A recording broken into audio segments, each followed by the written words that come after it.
नमस्कार, मैं हूँ नेहा पांडे और प्रस्तुत कर रही हूँ आपके समक्ष एक कहानी जिसका शीर्षक है हाँ, मैं अपराधिनी हूँ। इस कहानी को लिखा है मीरा सिन्हा ने। माँ, मैं बर्फ सी गलती जा रही हूँ। शरीर से जैसे प्राण निकल रहे हैं। कितनी पीड़ा हो रही है पता नहीं सकती। नकुल, सहदेव, पार्थ, भीम सभी इस बर्फ में जम चुके हैं। उस समय उनको भी इतना ही कष्ट हुआ होगा, मगर उस समय तो मुझे एहसास तक नहीं हो रहा था कि मैं बर्फ में चल रही हूँ। मगर अब यह भीषण यंत्रणा, लगता है मेरा भी अंत समीप आ गया है।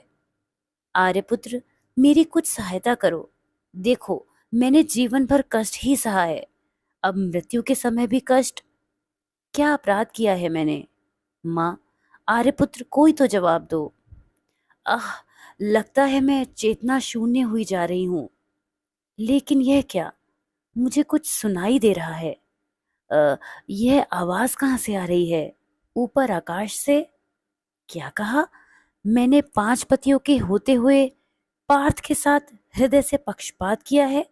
यही मेरा अपराध है? शायद तुम ठीक कहते हो। हाँ, मैंने पार्थ को चाहा, जीवन भर। हाँ, अर्जुन ही मेरे प्रियतम रहे। पर क्या यही मेरा अपराध कहा जाएगा? मेरा पूरा जीवन चरित्र सुनोगे तो एक बार तुम भी सोचने को विवश हो जाओगे कि क्या मैंने साधारण नारी की भांति जीवन बिताया है। मेरा और मेरे भाई का जन्म कहाँ हुआ, कैसे हुआ? हम लोगों के माता पिता कौन हैं? हम लोग ऋषि के आश्रम तक कैसे पहुंचे? यह सब अज्ञात है। हाँ, जब से होश संभाला तब से ऋषि के आश्रम में ही अपने को पाया। भाई को ऋषि अस्त्र शस्त्र चलाने की शिक्षा देते थे और मैं वन पाखी की भांति इधर उधर विचरण करती रहती थी। इसी प्रकार दिन व्यतीत होते रहे और मैं अपने भविष्य से अनभिज्ञ अपना बचपन बिताकर युवती बनी। ऐसे में आए द्रुपद राजा ऋषि के पास। उन्हें ऐसे पुत्र की आवश्यकता थी जो द्रोण का वध कर सके। वे द्रोण, जो कि अपने युग के महान धनुर्धर थे, कौरवों पांडवों के गुरु थे और गुरुकुल में एक साथ शिक्षा ग्रहण करते समय कभी द्रुपद के मित्र भी रह चुके थे। हाँ, तो द्रोण के वध के लिए उन्हें ऐसे पुत्र की आवश्यकता थी जो अस्त्र शस्त्र विद्या में द्रोण से भी बढ़ चढ़ कर हो। द्रुपद अपमान से जल रहे थे। उनका अपमान किया था द्रोण ने। राजा द्रुपद की द्वेषाग्नि केवल द्रोण के वध से ही शांत हो सकती थी और द्रोण का वध वही कर सकता था जो उनके बाणों को काट सके। अतः सारे ऋषियों से निराश होकर ही राजा द्रुपद हमारे आश्रम में आए थे। राजा द्रुपद के अनुरोध करने पर ऋषि ने हमारे भाई को अभूतपूर्व अस्त्र शस्त्र की शिक्षा दी। अब भाई तो राजकुमार बनने वाला था। भले ही वह एक समझौता था, पर उसका एक भविष्य निश्चित हो गया। ऋषिवर को मेरी चिंता हुई। मैं श्याम वर्ण तो जरूर थी, पर मेरी देह यष्टि और नयन नक्श किसी को भी आकर्षित करने के लिए यथेष्ट थे। शायद ऋषिवर दूर संकट को भांप गए थे, तभी तो उन्होंने राजा द्रुपद से मुझे भी अपनी पुत्री बनाने को कहा, जिसे उन्होंने सहर्ष स्वीकार कर लिया। इस प्रकार मैं और भाई दोनों ही अग्नि की साक्षी में पिता द्रुपद को सौंप दिए गए। अब भाई राजकुमार था तो मैं भी राजकुमारी। अपने भाग्य पर मैं इठला उठी। अभी राजकुमारी हूं, फिर रानी बनूंगी, फिर राजमाता। मैं युवा तो थी ही, अतः तुरंत ही मेरे पिता को मेरे विवाह की चिंता होने लगी। मेरे लिए स्वयंवर रचा गया। सारे राजाओं राजकुमारों को निमंत्रित किया गया। मैं दिन रात इसी कल्पना में खोई रहने लगी कि मेरा होने वाला पति राजा अथवा राजकुमार के साथ साथ महान धनुर्धर भी होगा, क्योंकि मेरे स्वयंवर में ऊपर घूमती हुई मत्स्य की परछाई तेल में देखकर उसकी आंखें बेधनी थी। यह किसी साधारण धनुर्धर के वश में न था। मगर यह क्या, कोई भी मत्स्य वेद न कर सका। फिर उठे अंगराज कर्ण, जिनको मिला था दान में एक राज्य। स्वयं उनका जन्म संदिग्ध, पाले भी गए तो सूत के यहाँ। संसार उन्हें अंगराज कर्ण के नाम से कम सूत पुत्र कर्ण के नाम से अधिक जानता था। मैं कांप उठी।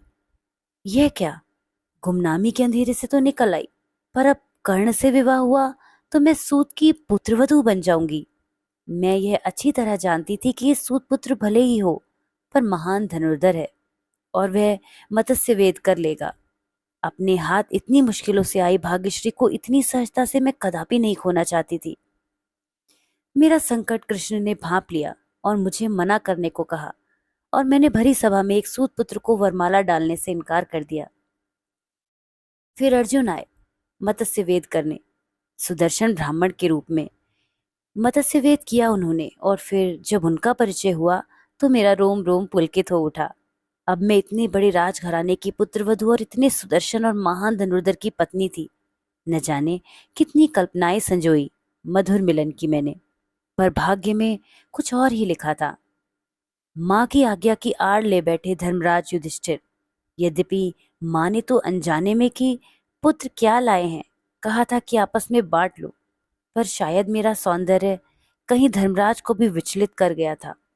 तभी तो आज्ञा पालन के आवरण में वे इस अमर्यादित प्रस्ताव को सोच सके कि मैं पांचों भाइयों की पत्नी बनूं।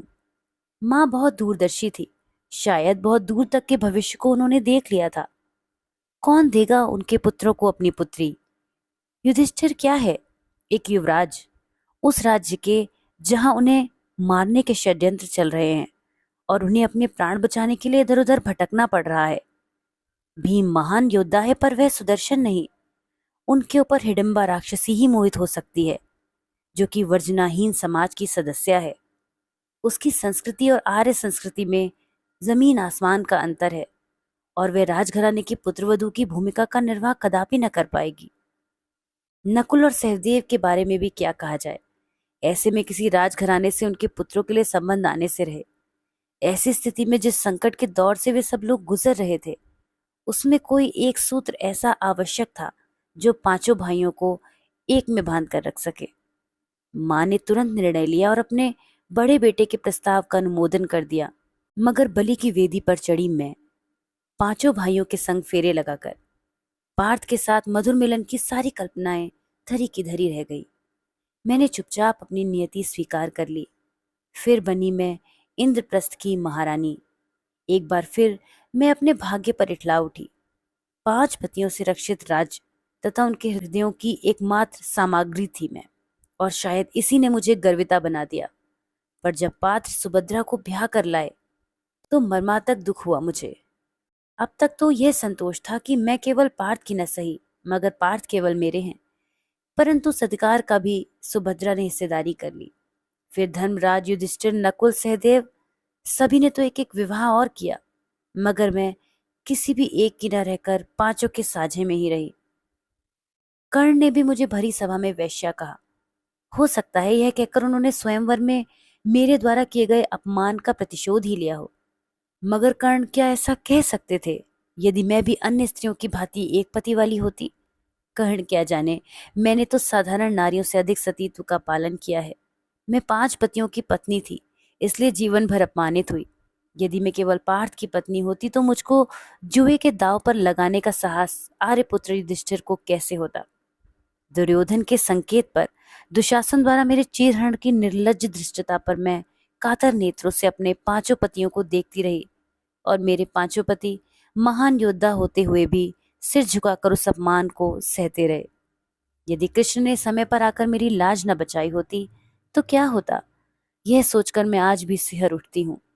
यद्यपि इसी वजह से कौरवों का सर्वनाश भी हुआ, पर इतना भीषण अपमान भी शायद इस संसार में किसी नारी का कभी हुआ हो। वनवास भी मैंने इसीलिए भोगा क्योंकि मैं पांचों की पत्नी थी। विराट नगरी में कीचक द्वारा अपमानित हुई और मेरे पांचों पति उसे देखते रहे। पांचों पतियों की रक्षा के लिए मुझे अपने पांचों पुत्रों की बलि देनी पड़ी। फिर भी मैंने सबको बराबर अपने प्रेम का प्रतिदान किया। लेकिन वह पल जब पार्थ केवल मेरे और मैं केवल पार्थ की होने वाली थी, मेरे हृदय में कहीं अंकित होकर रह गया है। मेरे जीवन से सहानुभूति न करके उस एक पल का यदि दंड मुझे दे रहे हो तो दो मुझे दंड। यदि यही तुम्हारा न्याय है तो अद्भुत न्याय है। अरे तुम उसी पुरुष प्रधान समाज के देव हो जो नारी की मनोभावना को कुछ समझता ही नहीं। नहीं तो सीता अग्नि परीक्षा देने के बाद भी क्यों निष्कासित होती? खैर, चलो अच्छा हुआ। मरते समय तो अब मैं केवल पार्थ को वरण कर सकती हूँ, और ऐसा करने से अब जीवन की इस अंतिम घड़ी में मुझे कोई नहीं रोक सकता, शायद तुम भी नहीं। तो आप सुन रहे थे ये कहानी, हाँ, मैं अपराधिनी हूँ। मीरा सिन्हा जी द्वारा रचित। धन्यवाद।